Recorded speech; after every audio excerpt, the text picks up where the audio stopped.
Hello welcome back friends. ഈ ഒരു blouse നമ്മൾ കഴിഞ്ഞ വീഡിയോയിൽ ചെയ്തിട്ടുണ്ടായിരുന്നു കേട്ടോ.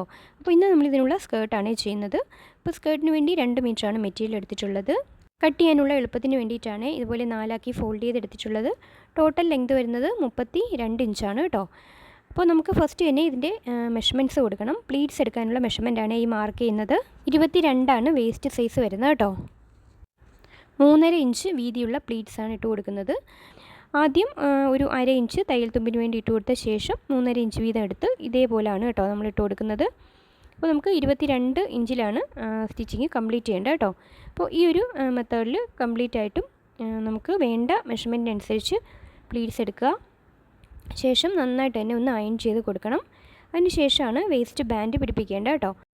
സ്കേർട്ടിൻ്റെ അതേ ലെങ്തിൽ തന്നെ ലൈനിങ്ങും അറ്റാച്ച് ചെയ്തിട്ടുണ്ട്. അറ്റാച്ച് ചെയ്ത ശേഷമാണ് കേട്ടോ ഇതുപോലെ പ്ലീറ്റ്സ് എടുത്ത് കൊടുക്കുന്നത്. അപ്പോൾ ഇതുപോലെ നന്നായിട്ട് തന്നെ ഒന്ന് അയൺ ചെയ്തും കൂടി കൊടുക്കുക. അപ്പോൾ ഇതാണ് നമ്മുടെ പാവാടയുടെ ഫൈനലായിട്ടുള്ള ലുക്ക് വരുന്നത്. അപ്പോൾ ഇതുപോലുള്ള പാവാടയാണെങ്കിൽ നമുക്ക് കുറേ കളേഴ്സ് ബ്ലൗസിനോടൊപ്പം പെയർ ചെയ്യാം. അപ്പോൾ നെക്സ്റ്റ് വീഡിയോയുമായി കാണാം. താങ്ക്